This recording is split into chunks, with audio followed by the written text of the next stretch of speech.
विशाल अग्रवालसह 6 आरोपींना 14 दिवसांची न्यायालयीन कोठडी। आरोपींचा जामिनासाठी अर्ज। विशाल अग्रवालला आजच जामीन मिळण्याची शक्यता। पुणे अपघात प्रकरणाची आयुक्तांकडून सविस्तर माहिती घेतली। पालकमंत्री अजित पवारांची प्रतिक्रिया। तर पुण्यातील अनधिकृत पब विरोधात कठोर कारवाई करण्याच्या अजित पवारांच्या सूचना।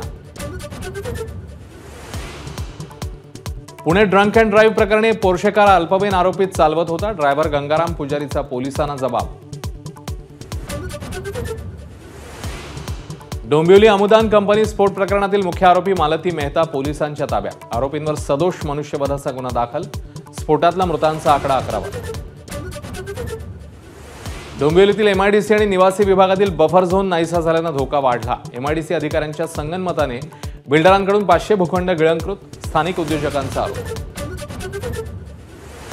राज्यामध्ये दुष्काळाची भीषण स्थिती। 73% महाराष्ट्रात दुष्काळाच्या छायेत। संकटाला गांभीर्याने घ्या, शरद पवारांचा राज्य सरकारला सल्ला। नाशिक शहराची तहान भागवणाऱ्या गंगापूर धरणात केवळ 25% पाणीसाठा शिल्लक। चर खोदण्याच्या प्रस्तावाकडे राज्य शासनाने दुर्लक्ष केल्यानं पाणी संकट अधिक गडद झाल्याचा आरोप। शालेय अभ्यासक्रमाच्या प्राथमिक आराखड्यात मनुस्मृतीतील श्लोकांचा समावेश करण्याचा एनसीईआरटीचा निर्णय। मनुस्मृतीच्या श्लोकांच्या समावेशाला आरपीआय आणि काँग्रेसचा विरोध। मतदानाच्या आकडेवारी संदर्भात सर्वोच्च न्यायालयाचा मोठा निर्णय। निवडणूक आयोगाला 48 तासात माहिती देण्याचे आदेश देण्यास न्यायालयाचा नकार।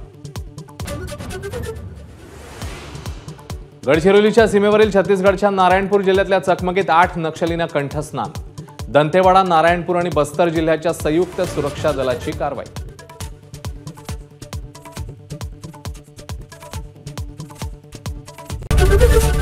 एबीपी माझा, उघडा डोळे बघा नीट।